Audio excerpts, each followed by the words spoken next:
Hello viewers, আসসালামু আলাইকুম। সবাই কেমন আছেন? আলহামদুলিল্লাহ, আশা করি সবাই ভালো আছেন, আমরাও ভালো আছি।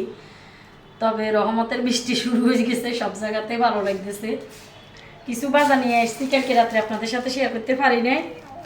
মানে অসুস্থ থাকার কারণে রাত্রের বেলা তো তার জন্য শেয়ার করি না, এখন একটু শেয়ার করতেছি। এখানে আলু নিয়ে এসেছি, চিনি, দুধ, রসুন, তেল। এটা ওয়াশিং মেশিনে কাপড় চোপড় ধোয়ার জন্য, এটা লিকুইড থালা বাটি ধোয়ার জন্য। এখানে পেঁয়াজ, এখানে কিছু কাঁচা বাজা নিয়ে এসেছি, লাসই, আঁকড়ি, ভেন্ডি, তারপরে যাই আপনার কী কয় এগুলো, কাঁচকলা। আমার ছেলেও খায় না, আমার হাজব্যান্ডেও খায় না। এগুলো আমার মেলা দিন চলে যাবো, আবার নষ্ট হইব। তারপরে নিয়ে আসছি। ওরা বাবা ছেলেরা শুধু পাতলা ডাল, হয়তো মুরগির মাংস, মাছ ভাজি এগুলোই পছন্দ করে বেশিরভাগ। তো আমি আবার সবজি পছন্দ করি, তার জন্য নিয়ে আসলাম। আপনাদের সাথে একটু একটু শেয়ার করতেছি, নাহলে আমরা কন্টেন্ট কই পাবো, তার জন্য একটু একটু শেয়ার করতে হয়, এই আর কি। এখানে আবার দুইটা মুরগি নিয়ে আসছি। আমি রাত্রের বেলা ফ্রিজে রেখে দিয়েছিলাম, কুটি নাই, এখন কুটবো। তারা বাপসেলের আবার বিয়ে বিয়েরা আবার মুরগির মাংস, মাছ এগুলো বেশি খায়, আমি খাই না। তার জন্য আর কি এদের জন্য আজকে এগুলো রান্না করব, তাই আপনাদের সাথে একটু একটু শেয়ার করব। অপেক্ষায় থাকেন, ভিডিওগুলো ধৈর্য ধরে দেখবেন।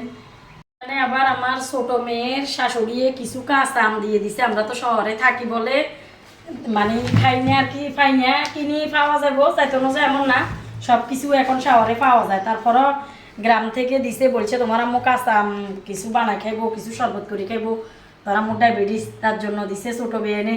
আর বড় মেয়ে তো দেশের বাইরে থাকার কারণে নিয়ে আসতে পারতেছে না। বড় মেয়ে এনেও ফোন করছে নিয়ে আসার জন্য, যাইয়ে আমার ছেলেরে বলছে পাঠানোর জন্য, কয় বাবুরে পাঠাইয়েন, কিছু আম দিমু।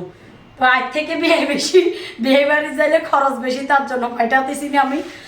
কিন্তু এখন এগুলো মেয়ে শাশুড়ি আমার পুত্রের কাছে পাঠাইছে, আমার পুত্রে আনি দিয়ে গেছে, এই আর কি। তাই আপনাদের সাথে একটু শেয়ার করলাম। আমরা সব সময় পরোটা, তারপরে আটার মানে সিদ্ধ রুটি এগুলো খাই। তার জন্য এখানে 16 কেজি আটা নিয়ে এসেছি, এক প্যাকেটে 2 কেজি করে। আমাদের বাসায় আবার আমরা শহরে থাকি বলে গ্রামের তুন যারা আসে মানে ডাক্তার দেখাইতে বা কোনো কাজে, তখন আমাদের বাসায় আসে, তখন আমাদের নাস্তা, প্রচুর নাস্তা লাগে। তার জন্য এখানে 16 কেজি আটা নিয়ে আসছি।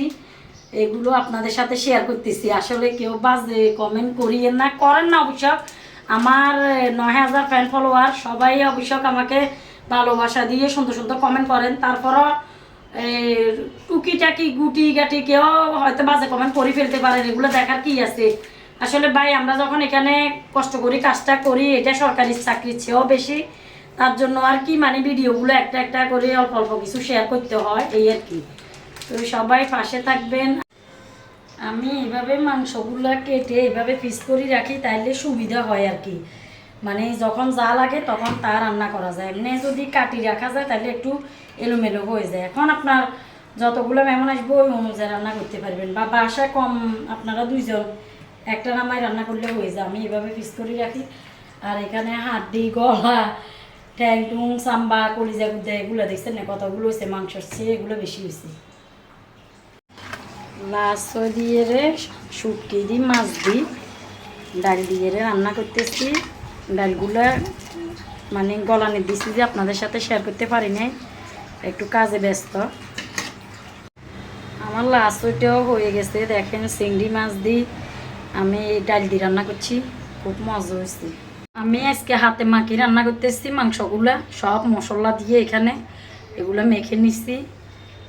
এগুলো আজকে রসা বুনা করবো। আমার ছেলে বলছে কোনো জল দিয়ে রে মানে রান্না করিও না, লাল লাল করে একদম রসা বুনা করো। তার জন্য আমি এখানে 2-3 টুকরো খালি শুধু হাড্ডি দিছি, আরগুলো সলিড মাংস দিয়ে আমি রসা বুনা করতেছি। পেঁয়াজ একদম মাংস যতগুলো, পেঁয়াজও আমি এতগুলো দিছি। এটাতে পেঁয়াজ বেশি লাগে, রসা বুনা করতে হলে এটাতে পেঁয়াজ একটু বেশি লাগে। মাংসগুলো এরকম রসা বুনা করবো বলছিলাম আর কি। দেখেন এই একদম কষানির উপরে রসা বুনা করবো। মাংসটা হয়ে গেছে। এখানে আমগুলো দেখাচ্ছি যে আমগুলো কেটে ধুইয়ে পরিষ্কার করে নিছি। এখন এগুলো হালকা লবণ দিয়ে হলুদের গুঁড়ো দিয়ে সিদ্ধ করে নেব। সিদ্ধ করে নেওয়ার পরে আমি সরিষার তেল দিয়ে রে, তারপরে 5 ফোড়ন দিয়ে রে এগুলো আচার বানাবো। অপেক্ষায় থাকেন আপনারা। আমের আচারগুলো বলছি যে আমের আচারগুলো এই দেখেন কীরকম হচ্ছে, একটু পানিও দিন। এখানে সব 5 ফোড়ন, তেল, চিনি এগুলো দিয়ে ইয়া করছি। দেখেন হেল্পিং হ্যান্ড না থাকলে কষ্ট বেশি, বাসায় বসে বসে থাকি আর বসে থাকি না, কাজ করি ভাই।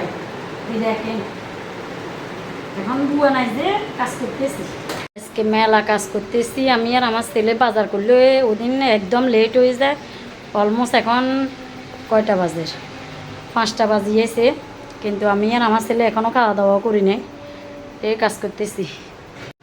আমার ছেলে ওয়াশিং মেশিন বন্ধ হইলে কাপড় চোপড় শুকিয়ে দিবে, 5 মিনিট আছে, আর আমি গোসল করে তারপরে খানা দানা খাবো। সকালবেলা আটা দেখেছিলাম যে এগুলো দেখেন আমি এভাবে ফ্রিজে রেখে দিই, এভাবে রেখে দিলে একটা একটা নামাই খাইলে সুবিধা হয় আর কি, এভাবে রেখে দিছি। এটা আমার নর্মাল, এটা আমার ডিপ ফ্রিজ।